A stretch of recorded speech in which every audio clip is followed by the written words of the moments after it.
And I was accepted, and I was called up at the beginning of March that year, and we had to report to Kingsway. Went up by train right up to Wimslow in Cheshire.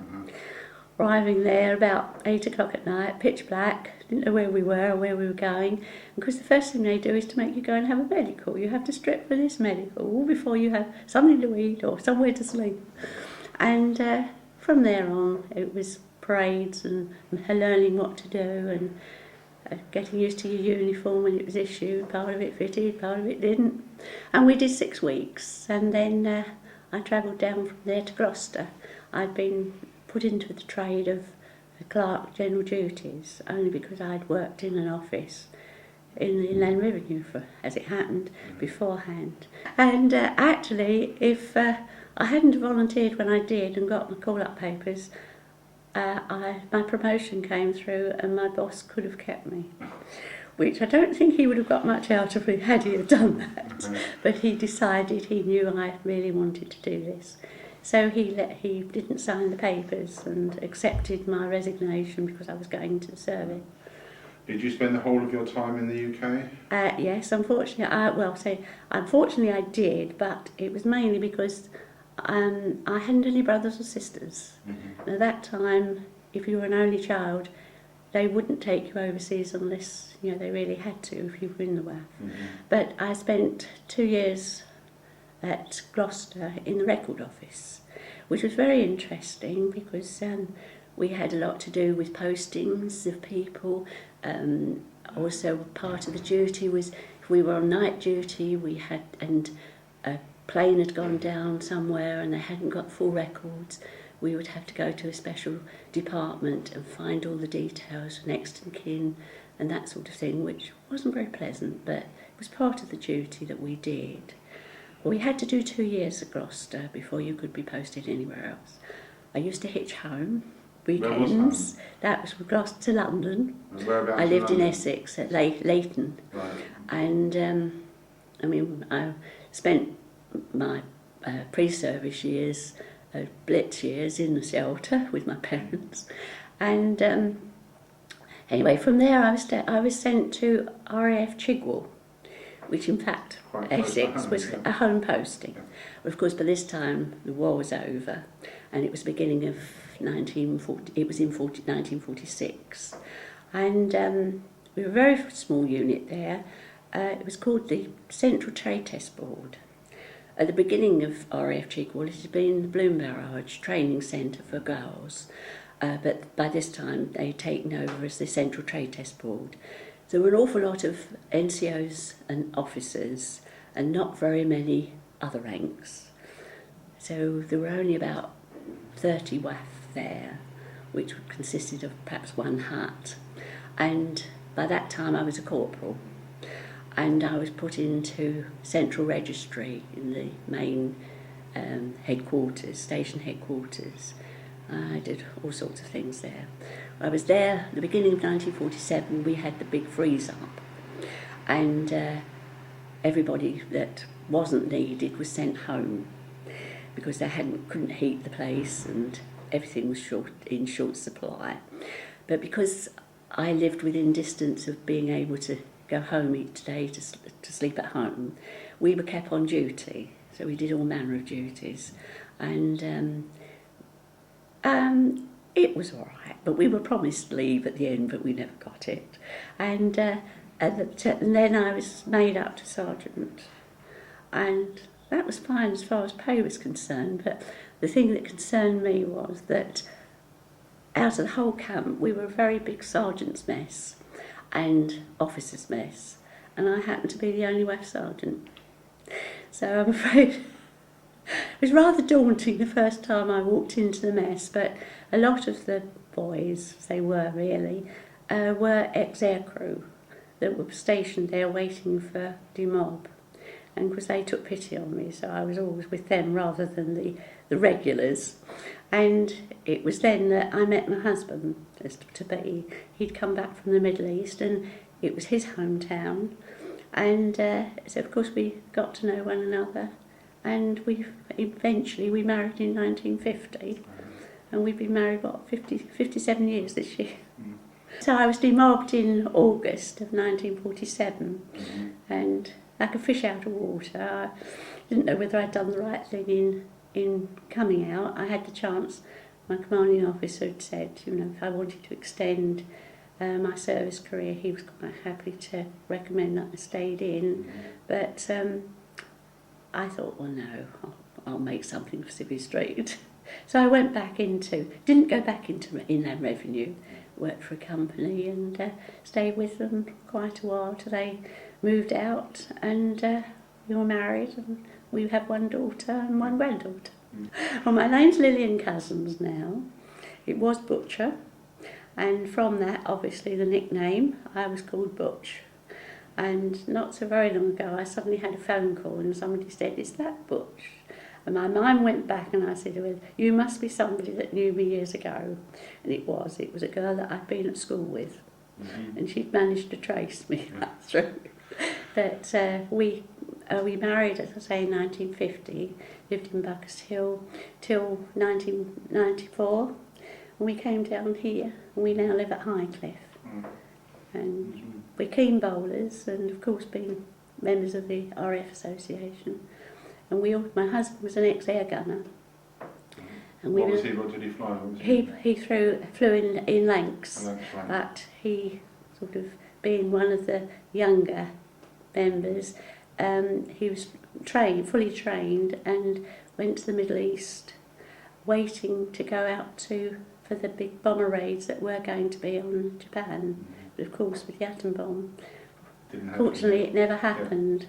But so he sort of he saw active service, but not as some of the air crew did over Germany and that.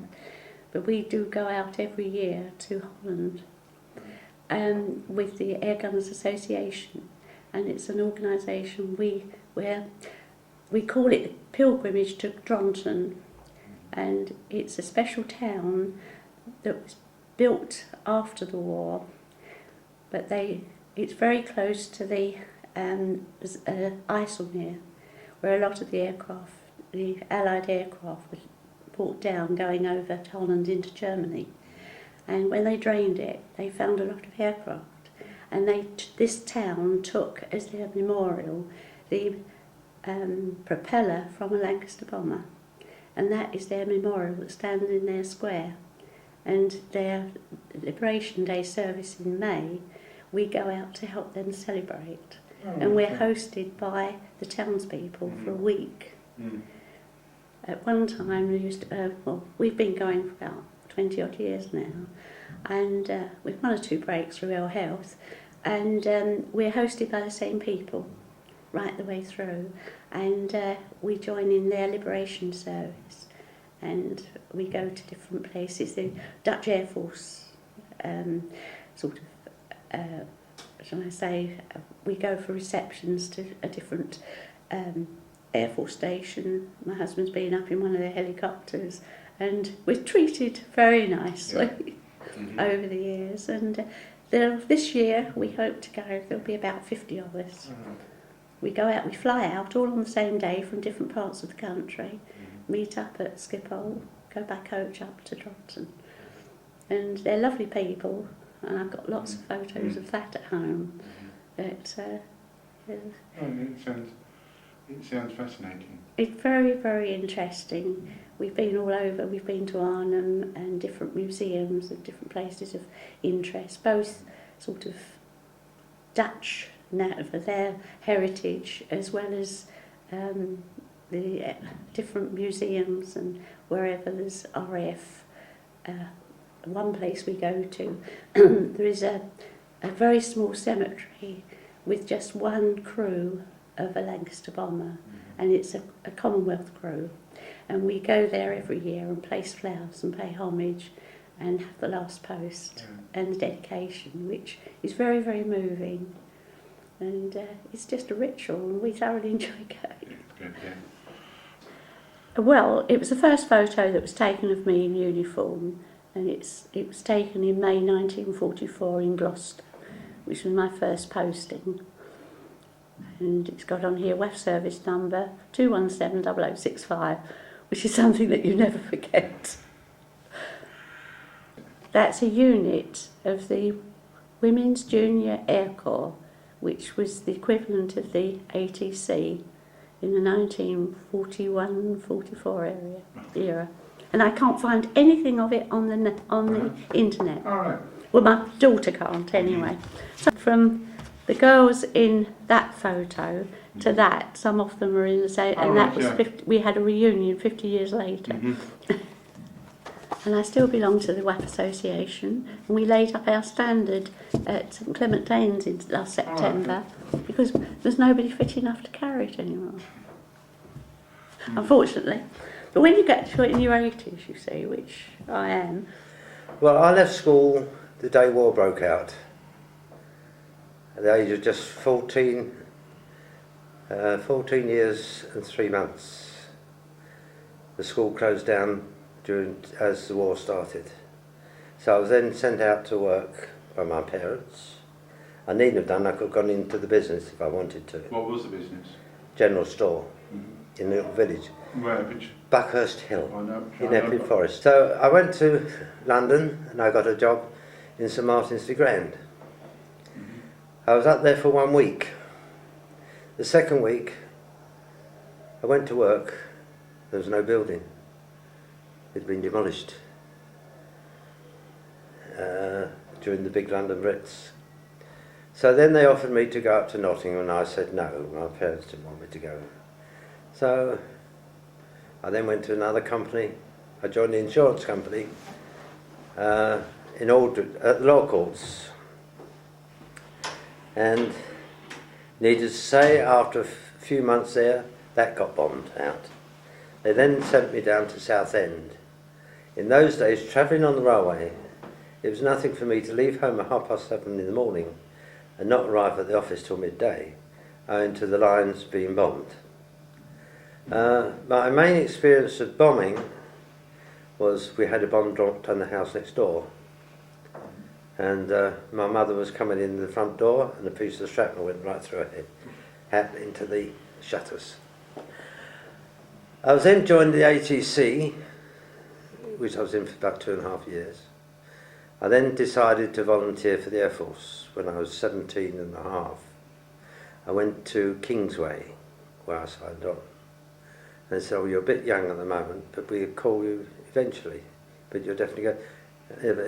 But said there's no vacancies other than air gunners. Was Kingsway the main centre for recruitment? Yes, in London, yes. And so I said, all right, in for a pound, in for a penny. And I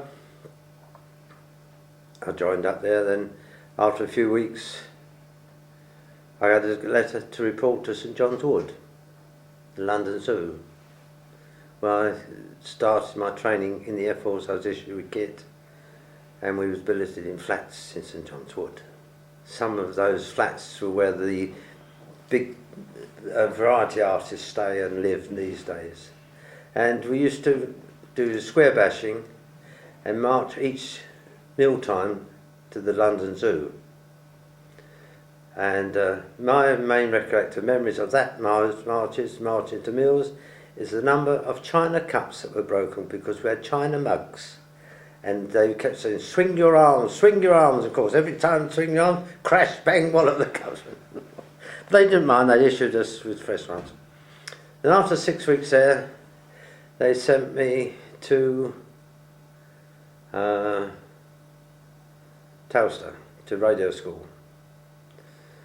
And from radio school I went to Bridlington. And at Bridlington we was learning all about being rescued at sea. And they took us out over the North Sea, this was in February, and dropped us into the North Sea. And we had to climb into a boat, to a raft, an inflatable raft. I had to inflate the raft. And the local mayor saw us doing it. He said, oh, it would be a good idea if you could demonstrate this at a local swimming pool. So they took us that evening to the swimming pool. We had to dive off the top board, jump in the deep end, paddle, open the raft, inflatable raft, get in there and paddle to the other far end. Needless to say, the audience asked to do it more than once. From there, I went to Gunnery School, which was Evanton, which is right up in the north of Scotland near Wick. Also, it was the Air Force Pipe Band School, and we done all our training there. I got told off once up there whilst I was doing my gunnery training because I shot the drogue off the martinet just behind his tail, and he wasn't very pleased. Then we came, after finishing the course up there, we came home on leave, and we had to report back to Silverstone, ITW. In ITW we was made up to the crew. The pilot had the choice of coming round who he wanted. Fortunately my first skipper was Canadian, and he was very good. And in those days, as there were so many pilots coming back from America, they didn't have enough spaces for pilots, so the pilots had to be reorganised and retrained as an engineer. But it's very helpful sometimes because it's very helpful to the pilot. So you've got 2 pilots on board. Because they never lost their training, they still done, when you used to do circuits and bumps, they still had the opportunity to take over the controls. And from there I went to... When you say circuits and bumps, what's a circuit It keeps and going up and land, run along the runway, up and round. I understand, yeah. At Silverstone we had a rather unfortunate accident there. There was one aircraft taking off and another one was landing, and they crashed. And it was designated the air crew to fly out to find out where they crashed. And unfortunately all the 14 crew were all out of our hut. And so it shook us up rather bad. Then from there we went to Swindon, which was conversion unit. We converted from Wimpers onto Lancasters. And we've done another 6 weeks there of cross countries, training, bombing of targets in the sea, also diversionary raids occasionally out to sea. And from there we went to squadron. I was the 626 at Scampton, which was 5 group, and then unfortunately the squadron closed down after the Dambusters raid, and they transferred our crew to 1 group at Hemswell, which was 170 squadron. Were you involved in the Dambusters raid? No. We was only there for a few weeks, and so we went to Silverstone. There we were given the job of transporting troops backwards and forwards. We used to take lady members of the armed forces out of the night time, and they used to sleep in the fuselage on blankets. And we used to bring back about 20 to 22 servicemen who'd been serving 4 or 5 years out in the Middle East back to England. We used to fly either into Pomigliano, which was in more or less the central part of northern Italy, or Bari, which was right on the hill down the bottom. And we should bring them back to Bassingbourn, where they were dispersed to their various home units for leave. Then after a certain period of doing that, we was then asked by Bomber Harris for volunteers for Task Force, which was the first 1,000 bomb raid on Tokyo were going to be. So they sent us to overseas flying training school at Dunkerswell. From Dunkerswell we went to St Morgan to finish off, and from there we were given our aircraft, which was Canadian Mark 13 length, to fly out to Egypt. That's where everybody was converging on. But going across the Alps we got caught in an electrical storm and everything went for Burton once again. So we flew on and we finished up in Tunis, at Tunis airport, and where it was a French air base, and they were very pleased to greet us, and we was glad to meet them too. And we stayed there for just over a week. They were trying to get spare parts from England, but England suddenly realised that all our aircraft was Canadian and all the parts were Canadian manufacturers. So they said, well, you better go on to Castelbenito in Tripoli, and that's one of the finest Air Force stations I've ever been on. It was Mussolini's favourite station in Tripoli, and it's all marble. The sergeant's mess said marble columns, marble floors, It was absolutely fantastic. Well, it was there for about another 7 days, and they said, oh, well, you better go on to Cairo. So we hopped along the coast and landed at Cairo West, put the aircraft in the desert, and went to headquarters in Cairo. They said, we don't know anything about you, we've got no records. So you'll have to stay in the hotel for a few days till we find. Actually, there's a few days that finished up 6 weeks, another 6 weeks. So we got fed up with doing nothing. So we went chasing. I said, well, the Americans then dropped the bomb on Hiroshima, so they didn't want the task force. So they said, well, you better go down to Shalufa and convert the Liberator boys onto Lancasters, which we did for a few weeks. Then they decided there was too many aircrew, so they decided to remuster us all. And I was remustered to power counts. So they stuck me in power counts at El Gadida, which was just outside Heliopolis. And I was there for about 6 months, and I was coming up to demob. And I came back on what they call Medlock route. We just missed I forget, one of the big ships that was just before the war, and I can't remember its name now. But we came back on a boat which was a troop ship of the 1914-18 war, and it was sold to the Spanish as a horse boat during the peace after. Anyway, we came back through Medlock route, through the Straits of Messina, where we hit a 60-mile-an-hour gale on Christmas Day. They dished up pork and beans for the Christmas lunch, which wasn't very appetising, I can tell you. We eventually got to France, to Marseille. They unloaded us. Fortunately, I was a warrant officer, and we were given charge of a carriage. Most of the carriage windows were missing, so every hour or so the train would stop, and there's one carriage which was sort of a buffet car where they mixed up tea. They put either rum or brandy in it, so to give everybody, keep them warm, because there was no heating on the train and no windows. It was so cold there that the French were dynamiting the canals to get the barges through. So we eventually arrived at Calais, and then onto a boat. The train went on the boat in those days, and it finished up at Dover. Then from Dover it went right through to North Weald, which in thick fog it was. If I'd have known, I'd have jumped out of Buckerstill, because it went through Buckerstill. And we landed at Epping at midnight, and we marched through Epping. We think we woke Epping up when we marched through from Epping to North Weald. And then they paraded us the next morning. They asked where everybody lived, and they said, where do you live? I said, Buckerstill. I said, well, you might as well go home each day. He said, oh, come back in 2 or 3 days, we might have a posting for you. So I went back again. They said, well, would you like to go to Chigwell, RF Chigwell, which is only just down the road from me. So that's where I finished my career and where I met my wife. Mm-hmm. Sort of after the war, when you came out, what did you do? After I came out, I went back into insurance. Mm-hmm. I joined. Do you want me to mention the company? Yeah, you can do. Yeah. Eagle Star. I started with.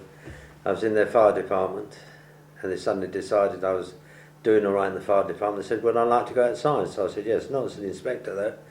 I said, I don't want to go out touting for the business. No, trained as a surveyor, which I trained as a surveyor. And I was with that company for 13 years.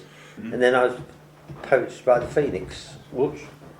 And I finished up my career with the Phoenix, and I retired from the Phoenix the day that it was taken over by the Royal Sunday Islands. And I've been retired now 21 years. I belong to the original branch of the Air Gunners Association, which is at Wool. That was the first one formed before even the Aircrew Association was formed. And we still meet, and mainly for luncheons. We go out for luncheons. And we go each year with all the other Air Gunners Associations throughout the British to Holland. Yeah, sorry, that's it. Hold you, drop it down just a bit below your face so I can see you, and that's it, yep. Lovely, yeah, it's great. Okay. So when was that? That was in 1943.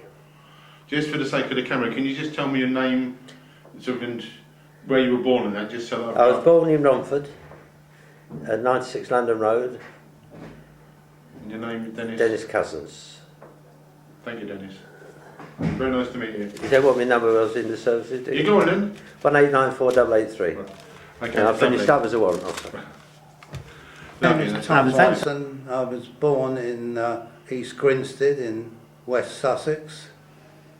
at a very early age, I might add, and eventually I volunteered for service in the RAF because although I was keen on aircrew, my sight was not good enough until April 1942. They brought out an aircrew category that didn't require the full sight, called Scientific Observer then.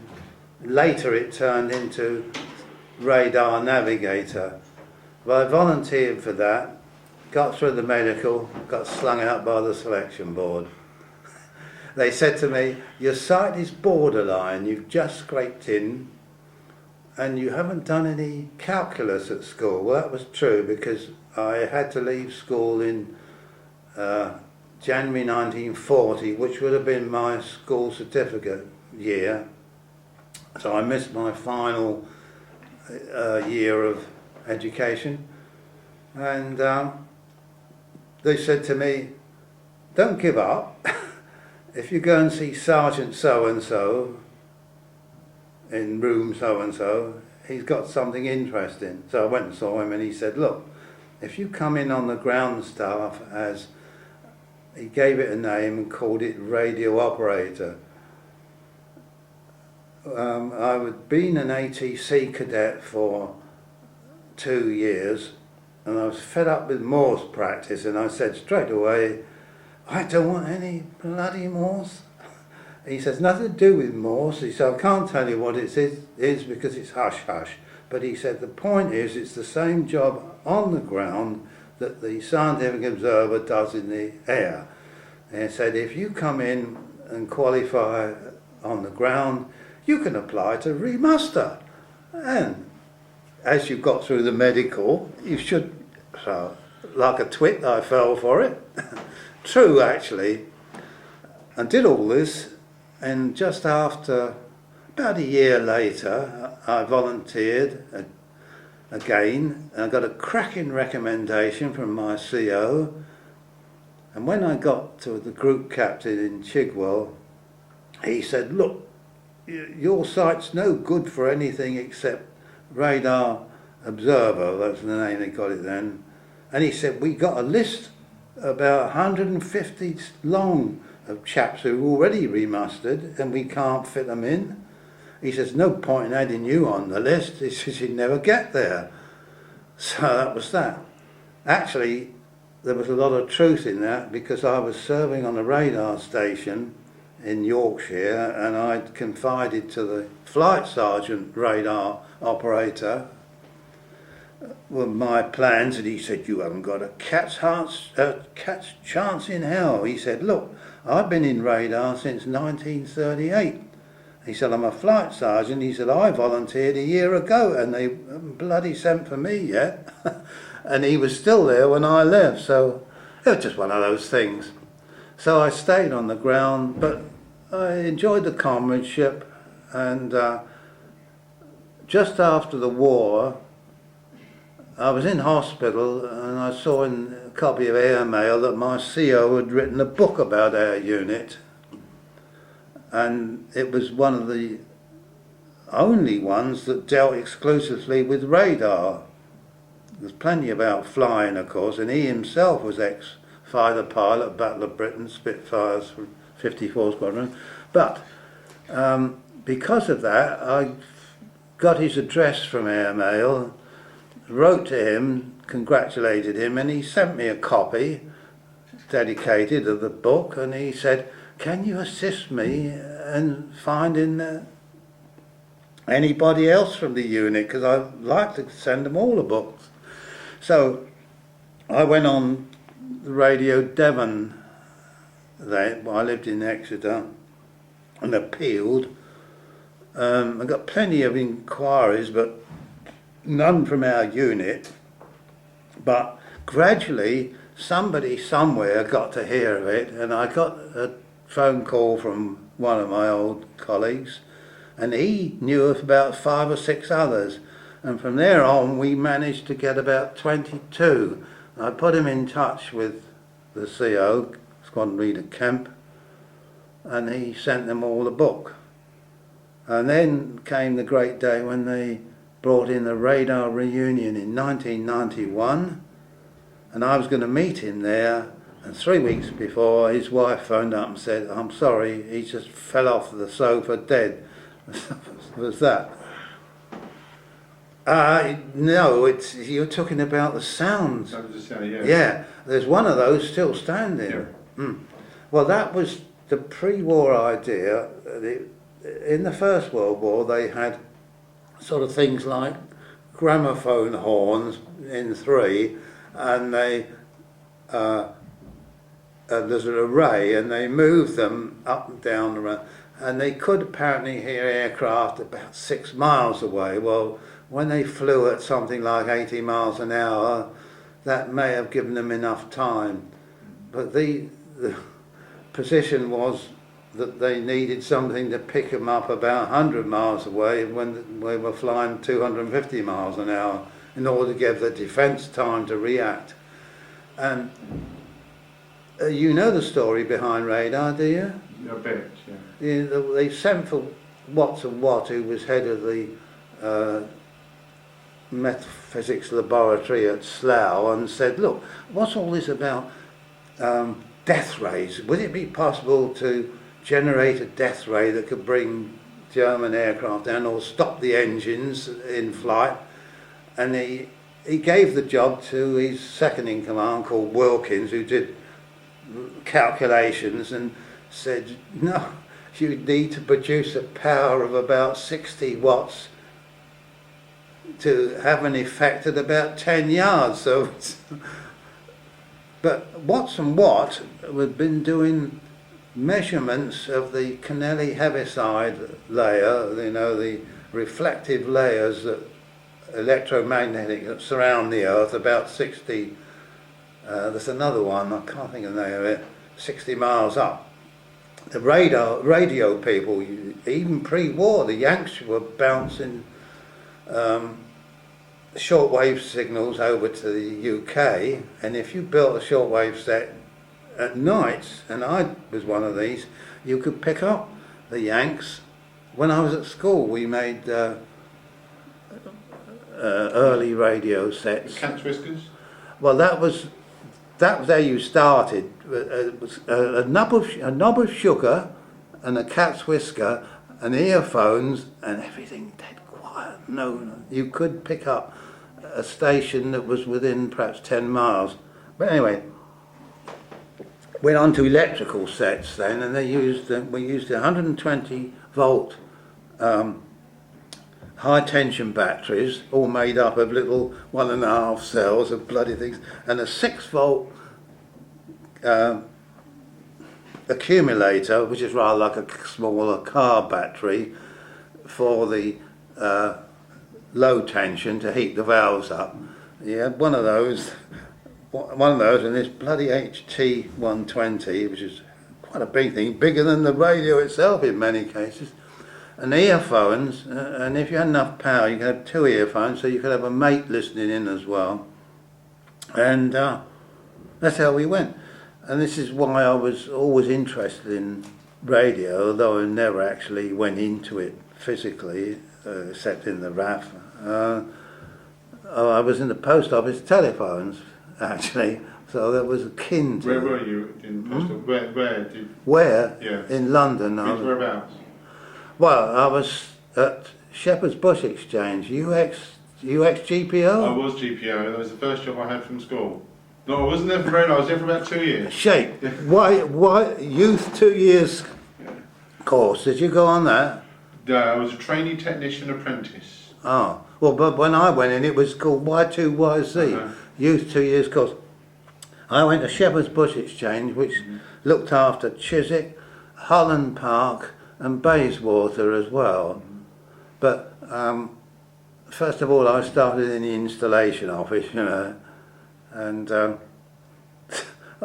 had a big shock there because coming from what was a grammar school, mix it in with real working class, and I can real remember I went to the loo shortly after arriving. We had to book in at 8 o'clock, you know, clock in. I went to the loo, and to my surprise, there were about 5 or 6 blokes there washing and shaving and all this. So I remarked on it, and one of them said to me, "Listen here, boy."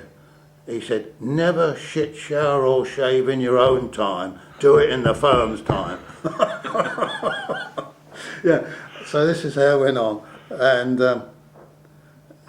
after a while, they put me on outside work. It was 1940, and the threat of German raids. Loads of people had gone out of and left London, evacuated themselves, and their phones had to be collected. Well, they're generally the old HMT type, you know, the so-called candlestick thing. And there was such a backlog. By the time we got to them, some of them, I can remember one that had fallen over, and a mouse had its nest in the mouthpiece of the HMT. You know, you had a separate earpiece on a cord, right? Now, after about 3 or 4 months, we broke the back of that and collected. And they said to me, we're going to put you with a skilled workman 1. When you passed out, you were either SW3s, 2s or 1s, going up in pay each time. Skilled workman 1, and he'd been given a job of wiring up the communication, inter-office communication switchboards for the London Western Telecommunication region. And I was his boy. That was what it boiled down to. But he did teach me a bit, you know, about soldering, and the worst job of the lot, in my opinion, was making up the harnesses. You know, the colour coding, you've learnt all that. You see. And had to cut it to the right length and so on, and then the harnesses had to be dipped in beeswax. As soon as they were dripped enough and were cool enough to handle, you had to bind them about every 3 inches, and then you'd shape them to fit inside the switchboards and what have you. What I didn't like about it was that all the bloody wasps in creation came in through the windows when you were heating up this beeswax. You were fighting off bloody, because you know they just settle anywhere, and you could put your hand, oh Christ, or even worse, down your neck. I hated that part of it. After a while, the inspector at Shepherd's Bush said to me, "Right," he said, "you've been here 6 months." He said, "It's time you went back to school." And I thought, "Back to school?" "Oh yes," he said, we expect you to get on. You've got to take evening classes 2 nights a week in mathematics and something like that. I'll pucker all this. I bloody well got away from school, you know. I didn't fancy it a bit. And a mate of mine who hadn't missed his matric, he'd done his matric, so it'd be in the summer, wouldn't it? Late. He said, "I got myself a smashing job at the Home Office." He said, "They still got vacancies." I said, "Right." I went up there and signed myself on for the Home Office. And he was working up in Whitehall. Where did I get to work? Bloody Wormwood Scrubs. The Home Office had taken over one block, turfed the prisoners out and put them somewhere else, turned it into offices, because the aliens branch that I was assigned to, which would now be called immigration, had gone woof, all this, and they didn't have enough room, so there we were working in the scrubs. They turned the cells into offices. They still left the bloody wire netting and everything there, but standing orders were, if the sirens went, everybody had to get down to the ground floor and up against the outer walls, because they were bloody thick, you know. I think they were about that thick. And we, and I say we, the lads like myself, spent most of our time playing cards. Because that was it. You couldn't carry on working. Everybody had to get down there. And because when the all clear went, back up. And sometimes it went and then the siren, the warning sounded again within minutes because it was a mistake or... you spent whole days. So eventually they said, right, we're going to move you. Where do they move us? Down to Bournemouth. So that was my first acquaintance with this area. Mm-hmm. So we came down and they'd taken over the hotels. The one we got was Hawthorne's Hotel on West Cliff, now called the Wessex. It's been expanded, but I can still see all the old Hawthorne. I can see the room that I used to work in when you walk by along West Cliff Road. I liked it down here because there's plenty to do. There was the old ice rink.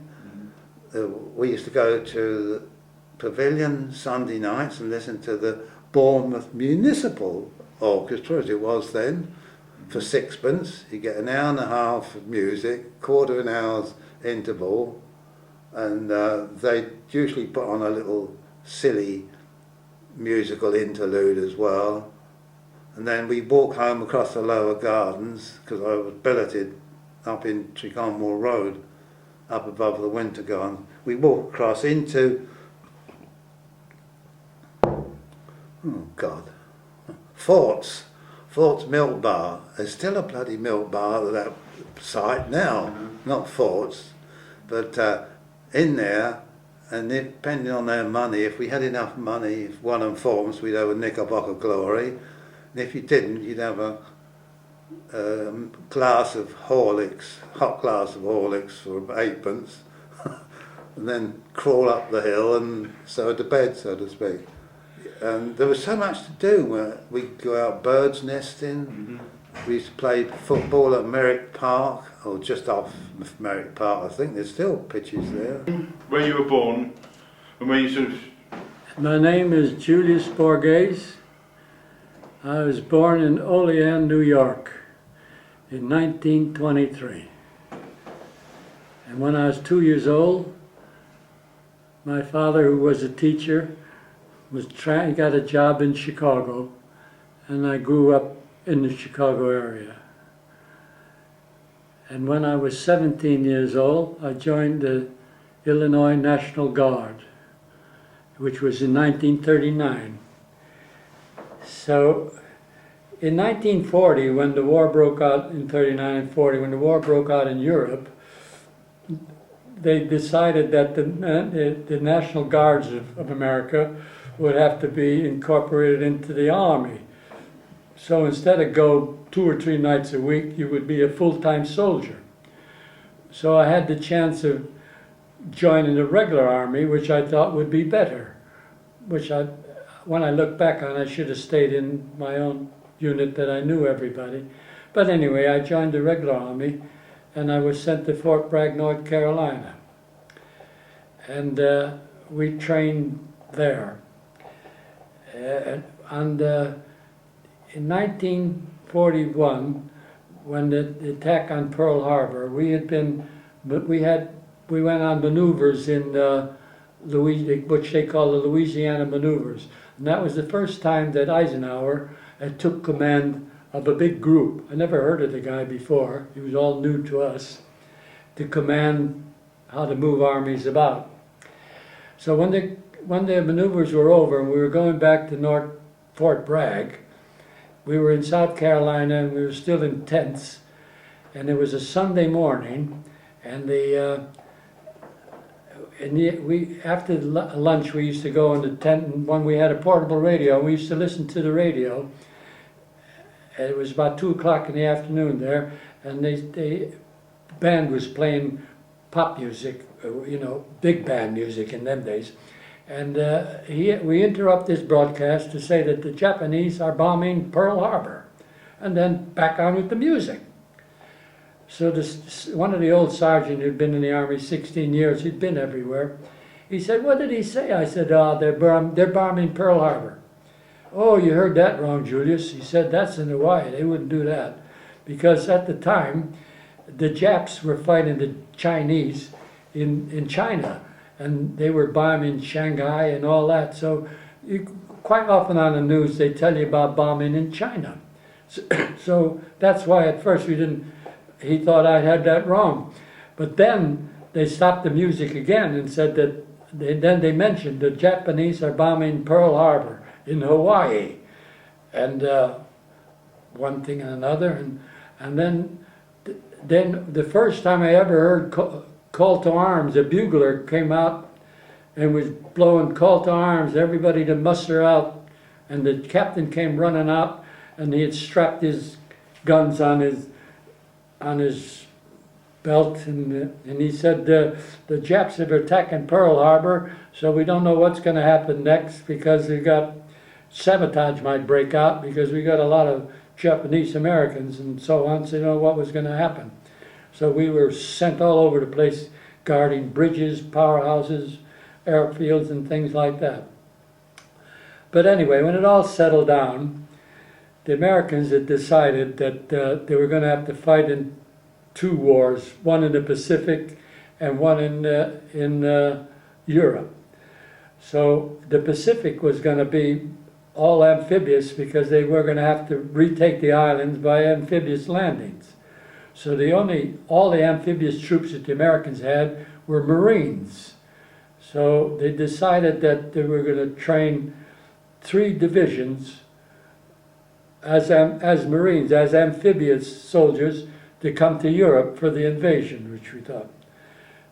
A lot of people don't know this, but no U.S. Marines fought in Europe in World War II. They all fought in, there might have been some on a ship, but none on the ground.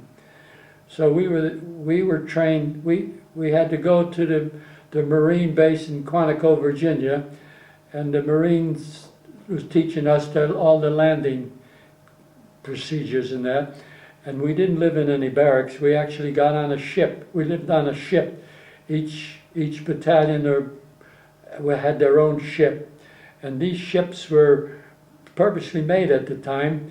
They had the first wave of boats would come over on a lift and lower in the water, and the second lot would have to climb down nets and get into their boat.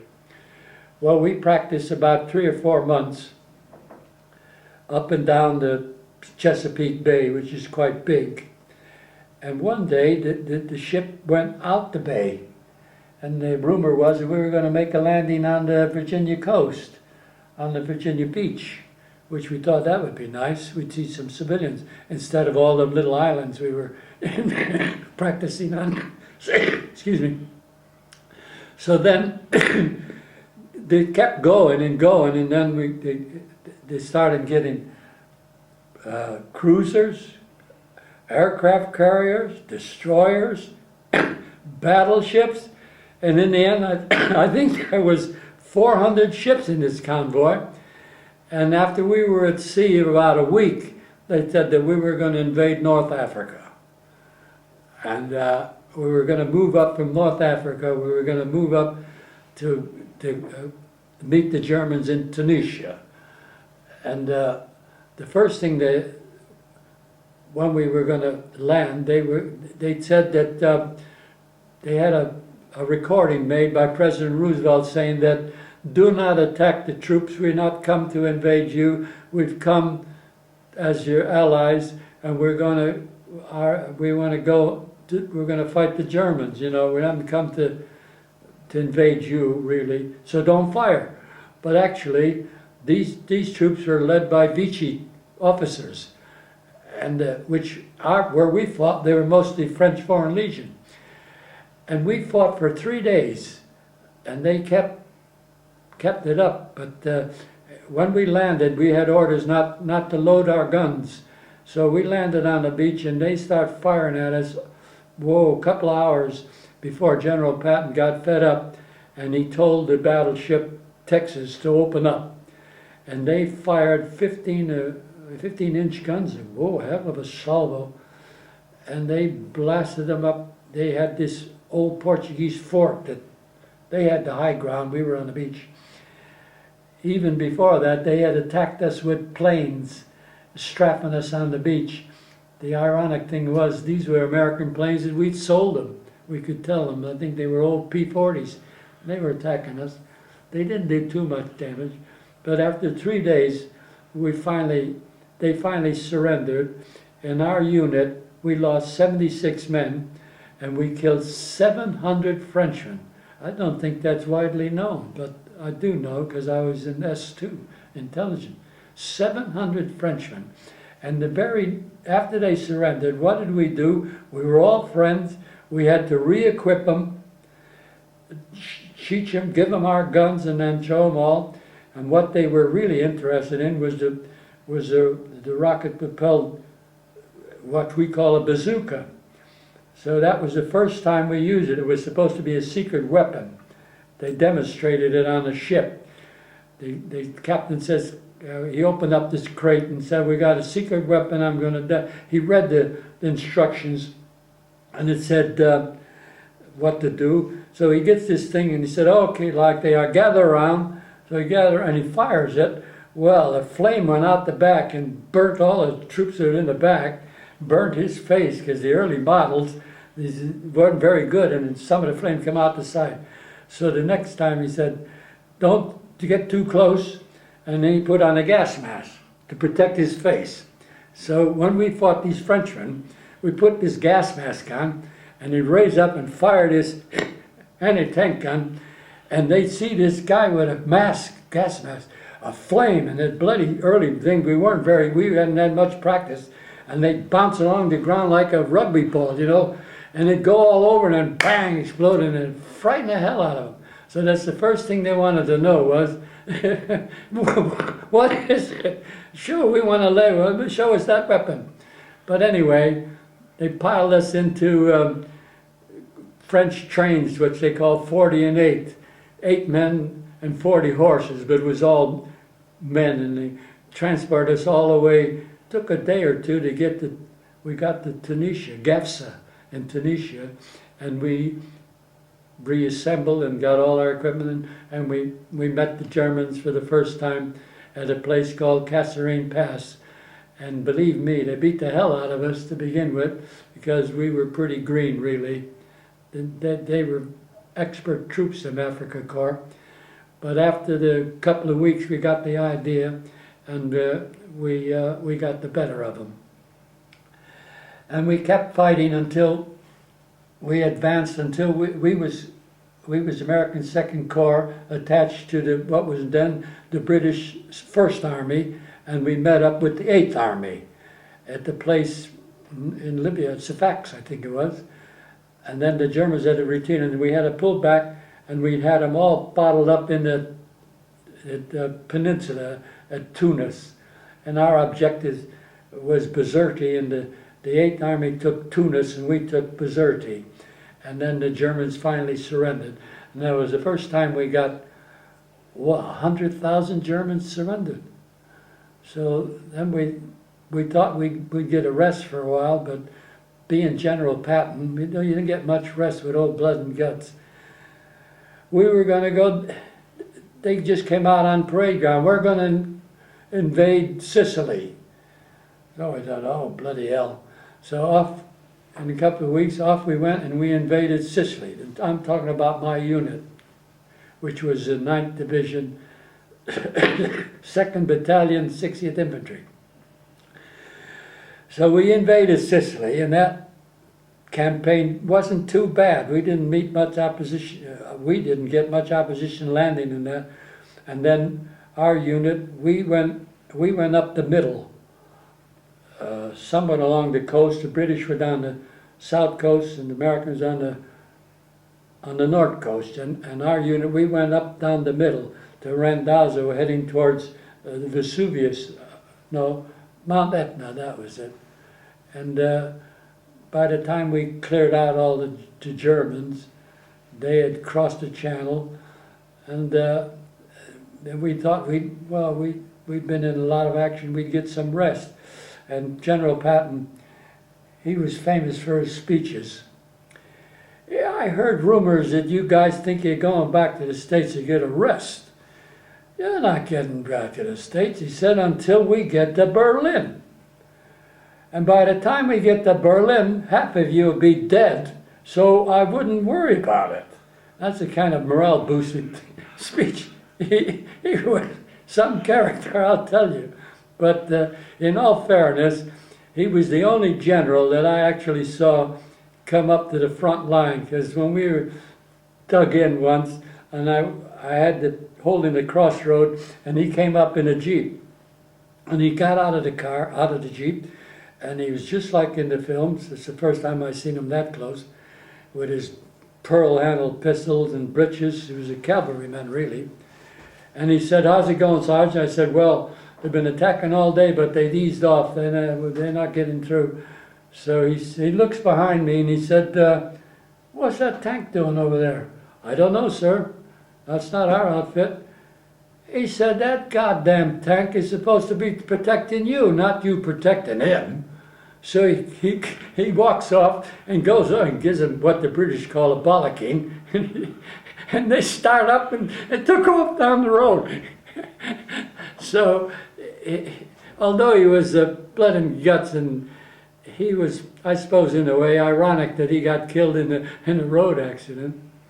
So then we were pulled out. We were fighting in Italy. Would you believe it? We were amphibious. We had amphibious jeeps, amphibious trucks, what you call ducks, in the bloody mountains. And they finally dawned on them, what the hell is this amphibious doing in the mountain? So they pulled us out to come to England.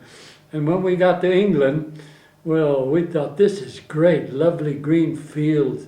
You could read the signs. People spoke English. The girls are lovely, and they could actually have beer. You know, you could get plenty of wine in Africa and Italy, but no beer. And we could get beer, and we thought, boy, this is wonderful. So our unit, we did rest. We didn't have to train to make any more landings, because we'd done hundreds of them.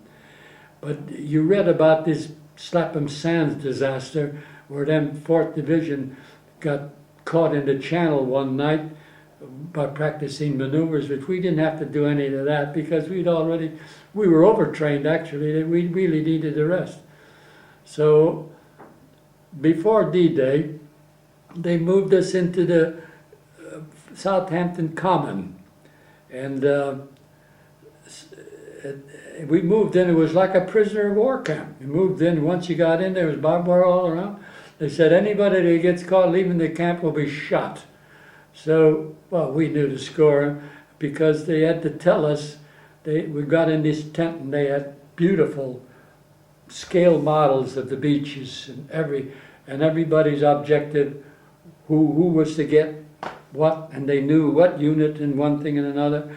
And we were lucky, because when you read about history, Omaha was very bad, but our unit, we were lucky. We landed at Utah, which wasn't too bad. They were blasting us with artillery and firing, but we managed to get ashore without losing too much. Actually, we found out afterwards we landed on the wrong beach. So maybe even the Germans weren't expecting us. He wasn't supposed to go. It wasn't a good idea. But anyway, we got ashore, and the idea is to get to the high ground and secure the high ground, and so that you can get some tanks and heavy equipment in.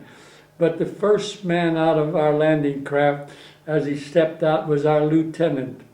And the poor old lieutenant, he got hit. As soon as the ramp went down, bang, he got him and fell in the water.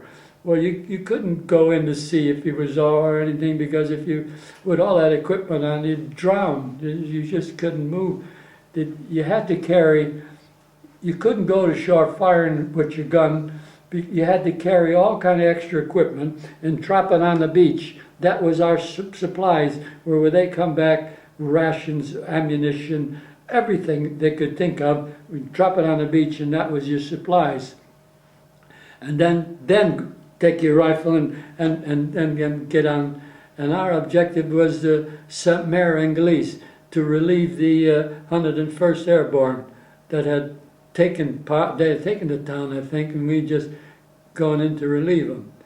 and that went off pretty good. And then anyways, we moved up hedgerow to hedgerow up the channel, and one night we were supposed to move up to another position, and it was so dark. Well, it was always dark. It was so dark, and the half track we were in, just our unit just kept going and going. And when daylight came, blow me, we looked up and we could see the water again. We had got on the other side, right through the German lines. I probably thought we were Germans moving in the night, and we got on the other side and we could see. We radioed back. We could see the channel again, and he said, "Well, you better dig in. You're on the other side of the Normandy, this peninsula." So we dug in, and it was a beautiful position. We had the high ground, and the Germans had only one road coming out of Cherbourg. And we were setting up there. We got all our guns ready, and as they were coming, it was just like target practice.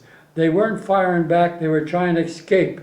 And we blasted them all day long until the road was so jammed with broken vehicles and tanks and dead bodies that they stopped. They couldn't get through. And they were, some of them on foot were trying to, they wouldn't come up towards us. They were going into water to try to get around to get out, and the infantry was picking them up in the water. And so that was our best day. And then after they stopped, then we moved up and we took Cherbourg. And that was the 9th Division was the first port that was captured, which was blown to bits by the Germans, but they soon got it going, because our engineers are pretty good when they want to do things. They don't ask for planning permission. They blow up this and that, and the first thing you know, they started to get some ships in, because that was the only harbor they had. And then we moved out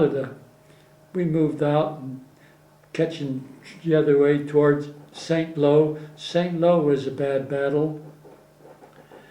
By the time we got to St. Lo, the town it was absolutely nothing left.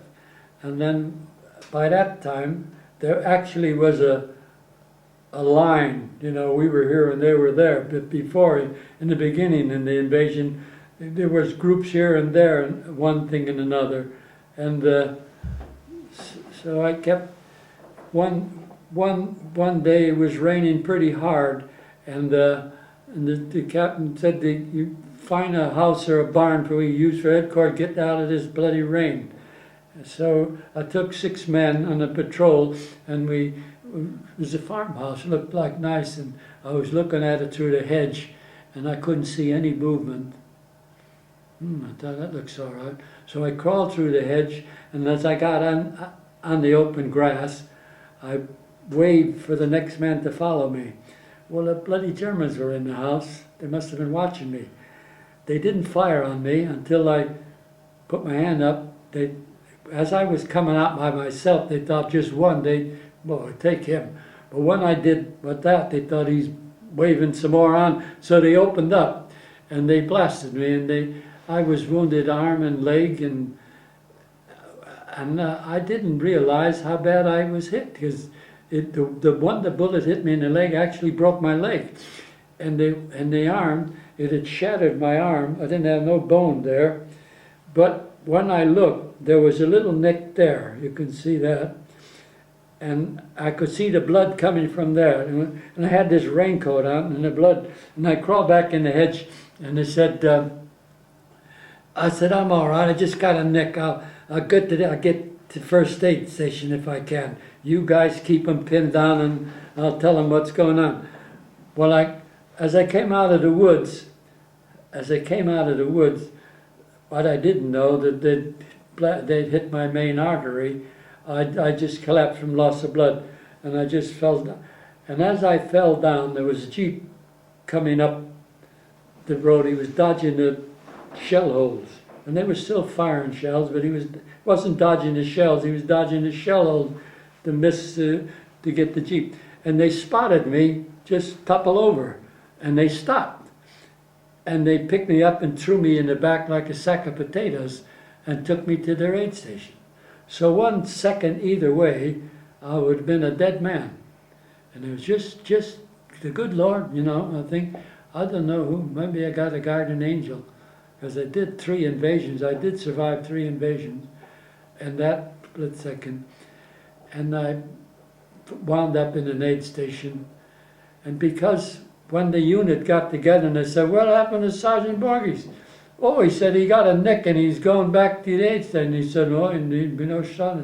So the first thing they posted was missing in action. And my poor mother got a telegram, your son's missing in action, for a few days. And then after a while, when they figured everything sorted out, I was flown back to England in a hospital in Taunton.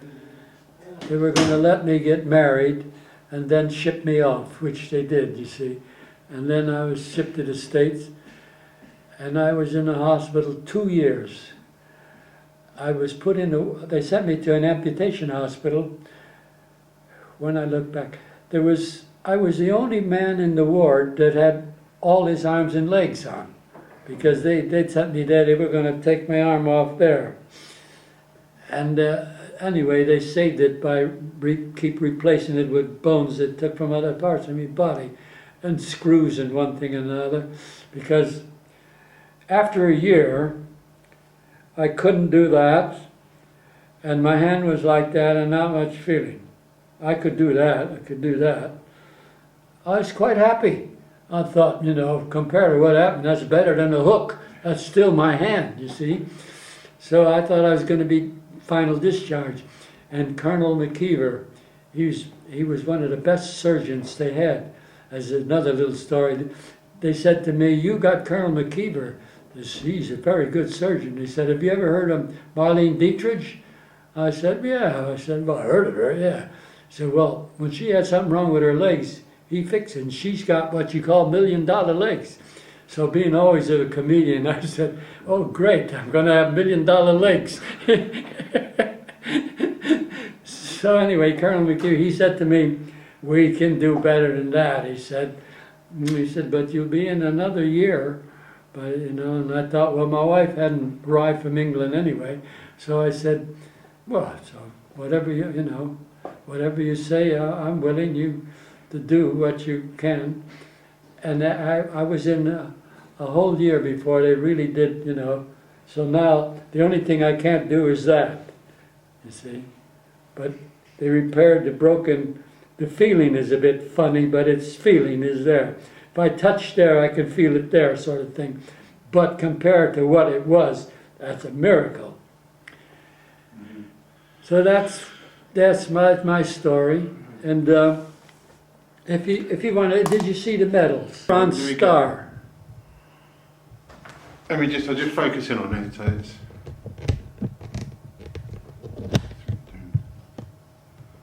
So that's the Bronze Star, yeah? I got that for knocking out a tank with a bazooka. Uh-huh. Mind you, the tank knocked out my gun first. And I had to crawl in the hedge and sneak over to the half-track and get the bazooka, and I got the son of a bitch on the side because he'd already killed the 2 gunners on our 6-pounder because we were facing the wrong way. He come from behind us. So that's what I got that one for. Right. And the other one, if you can hold that in the same place. Tell me a little story. That's the Purple Heart. They give that to anybody if you're wounded in action. And I got the Purple Heart with an oak leaf cluster, which the British say bar. So I got 2 actually. I was wounded with shrapnel from a bomb from a Stuka in North Africa, which wasn't too bad. It was what they call walking wounded. They just patched me up with all these bits of shrapnel in me, but I was all right. That was the first part. But the second one is one I got, which I described earlier, when I was hit coming through the hedge. Mm-hmm. Thank you very much. That's quite. Officers were 30-day wonders. Well, that tank wouldn't have got us if we had our old officer, because we heard the tank coming. And we could hear him from the side, and we thought we better turn the gun around. But he was 3-month wonder. He thought he knew it all. He figured it was our own tank, but not necessarily coming out to sea. we would have taken the gun and turned it around. But he didn't. So after that, we were dug in one day, and he comes up, this is just a few days later, and he said, we were dug in, and he said, now anything, we had what the British call a 6-pounder, anything that comes down that road, I want you to blast them. Right. So we were waiting, it was quiet, and suddenly 2 Germans came on a bicycle, one on the handlebar, second. So I looked at the gunner, and he looked at me, and he said, shoot anything that comes down the road. So wham, we shot, we hit this guy with a 6-pounder. Bicycle, a hell of a crash. And the captain, the lieutenant come running out, he said, what'd you get, what'd you get? two Germans on a bicycle, sir. We were being cheeky, really, because we weren't friends with them. 2 Germans on a bicycle, and you fired with a 6-pounder? You could have captured them. You said shoot anything that comes down the road, sir. So we got our own back. But when I look back now, I feel sorry for the 2 Germans, you know? That's the trouble with war. They brutalize you. You wouldn't normally do a thing like that. But that's from the, you know, he got us worked up. Dreadful, isn't it? I joined at the age of 18, 1940. So we just start off with your name, where you were born, when you were born. All right. Full name or just? Full name, yeah. Well, Harold Charles Leng, L-E-N-G, which isn't Chinese, Yorkshire. And I was born in Dawlish, Devon. Went into the civil service at 18. Was allowed to join up in the Air Force. Went to pilot training in July 1941. Trained 2 months initial training at Torquay. That's ground training. Then off to Canada and America by boat. Trained to wing standard, got our wings in the Army Air Corps because America wasn't in the war at that stage.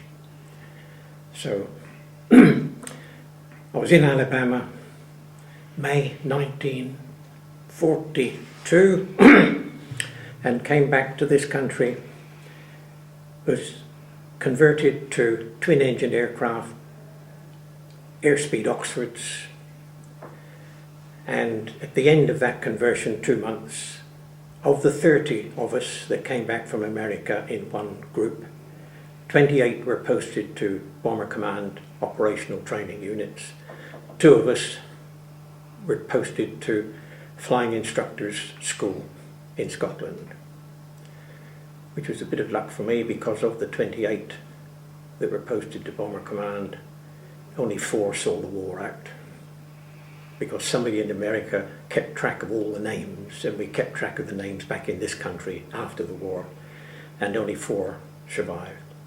Anyhow, I went off to a flying instructor school in Scotland, and having become a qualified flying instructor, such as it was, I started instructing down in Gloucestershire, South Cerney, Long Newton. And after 5 or 6 months of ordinary instructing at converting people who had trained on single-engine aircraft in South Africa, Australia, Canada, whatever, converting them to twin-engine aircraft, Oxfords. They then decided that they wanted a beam approach instructor down at Lulsgate Bottom, which is now Bristol Airport. So I spent 6 months chasing up and down the beam, the Lorenz beam. I don't know if you know what that is. You have a transmitter at the end of the runway, and it transmits dots on one side and dashes on the other, and where they overlap is a solid note which you hear in your ears, and if you fly down the solid note, you line up with the runway. It's a soul-destroying job. I was commissioned then in February 44. as usual, when you're commissioned, you're not allowed to stay there and have people call you by your first names when you're a sergeant. So I was posted to Cranage, up in Cheshire, another beam approach flight. Decided that in August 1944, I was going to see the war out, because the Germans had been pushed out of France and it looked as if the war might be over by Christmas, so I got married. But somebody in the Air Ministry must have looked at my marriage application and decided that it's time I did something better than that. So I got a telegram on my honeymoon in Cornwall saying, report back immediately, you're posted onto operation. Where were you in Cornwall for the honeymoon? Tintagel, Trebarwith Strand. Mm-hmm. Which didn't please me at all, it pleased the wife even less. And from there I went to an operational training unit at Lichfield. Not very convenient because I was an odd bod. All the others had formed up into crews in the old time-honoured way. They put them all in a hangar when they finished their courses and said, right, sort yourselves out into sevens. I was an odd bod in the middle of a course, so all I collected was people who'd been ill, who'd been back-squadded, people who hadn't made the grade, people whose pilots had gone ill. So I'd got a mixed bag, 3 Canadians, 2 Australians, and myself and 1 other Englishman. That was on Wellingtons. From there we went to a heavy conversion unit at Lindholm and Sandtoft to fly Lancasters. And then Christmas 1944, posted on to 166 Squadron. That was at Kermington, which is now South Humberside Airport, about 12 miles inland from Grimsby. And I saw the war out there. The war by then was very much in our favour. We weren't losing a lot of aircraft. So I didn't have much in the way of trouble with operations. We've towards the end of the war, the last couple of weeks, we were flying food to Holland, Operation Manna, that was, flying up the Dutch rivers at 100 feet with the Germans standing at their aircraft, anti-aircraft guns. We were our fingers crossed, hoping that nobody had got hot-headed down there, dropping sacks of food, flour, meat, whatever, into the Dutch sports grounds along the Scheldt. Then the war finished and we had a job of bringing back prisoners of war from Brussels. All the German prisoners of war had marched through Germany and they were congregating them around Brussels, and then we were flying Lancasters from Lincolnshire to Brussels, picking up 20 prisoners of war. They'd been kitted out with uniforms and fed, brought them back to this country. When we'd finished bringing them back, then we started a shuttle service going to and from Lincolnshire down to Naples, Pompigliano, picking up the Japanese prisoners of war who'd been shipped across to Italy. And we were then doing 6-hour trips with 15 ex-prisoners of war just sitting along the backs of the Lancasters, no seats, one Elsan toilet. Fingers crossed that no more than one person was to go at any one time. After that, the RAF had got a lot of aeroplanes and a lot of staff and nothing to do with them. So the first idea was that, they were going to send Bomber Command out to the Far East to deal with the Japanese, which was of course hopeless because the Lancasters weren't fitted with tropical screens or anything else. And before they got very far, the atom bomb finished the Japanese war. They then started posting the air crew everywhere. I never knew where most of them went. They probably went into odd jobs all around the country. And in my case, they were interviewing people to find out what they could do with them to make some sort of use. And they found out that I'd been a qualified flying instructor. Oh, we've got just the job for you. There's a combined BOAC and RAF station up at Ossington, in Nottinghamshire. And they've got a beam approach unit and a transport unit. And the flight lieutenant in charge is due to be demobbed in about a month. The idea is that you'd have 6 Oxfords, 2 Dakotas, and the Oxfords would be used for taking the ex-bomber pilots and retraining them to BOAC, in my case, teaching them the beam all over again, which nobody ever used once they were told it. And the 2 Dakotas, the idea was that we had to ferry the ex-RAF navigators from Bomber Command, and the BOAC navigators with their dark blue uniforms would be teaching them how to do civil navigation, if there was any different. So I did that from about November 45, when the squadron disbanded. Another pilot and myself had flown all the Lancasters down to St Athens. Every day we'd take 2 Lancasters, fly down to St Athens, leave one and come back in the other one. And we eventually got rid of 30 Lancasters. And the squadron disbanded. Where is St Athens? South Wales. Oh, South Wales. And I was then up in Ossington doing this liaison with BOAC until June 1946. In exactly 5 years to the day, I came out of the Air Force. Back into the civil service, driving a desk ever since. So that was my 5 years experience. Was there anything, so you were mainly in the UK then? What overseas experience did you get, or did? Well, overseas in Canada and America, but that's not in a war zone. No, yeah. There was a sort of private war going on between the American Army Air Corps and our cadets, because we've got rather different outlooks on life. The Canadians are very hospitable. The only other overseas was these sort of ferry trips we were doing every week down to Naples, and with a bit of luck we'd get 3 or 4 days rest in Naples, because it was about a 6 or 7 hour flight to get down there. But I didn't do any flying in a war zone. Over a war zone, yes, plenty of flying over war zones, but not actually flying from France or from Germany or from, shall we say, Malaya or India.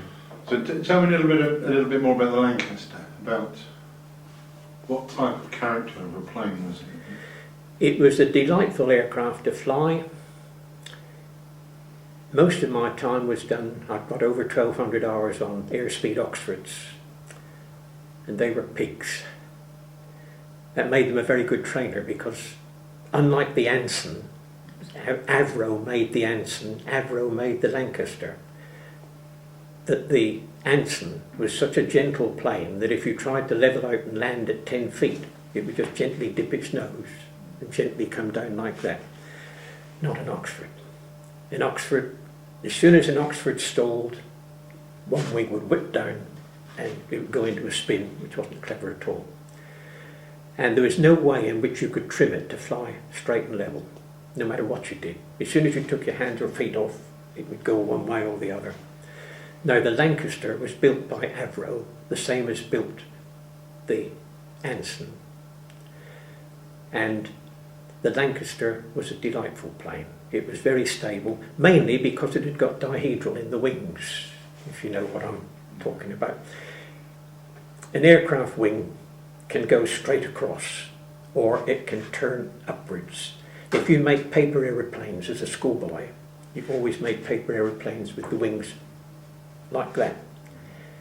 If it turned slightly on one wing, then the wing that was uppermost would lose lift, and the wing which had gone down would gain lift, so it automatically corrected itself so that you got it stable. What with that and the automatic pilot in the Lancaster, it was a very very nice aircraft to fly.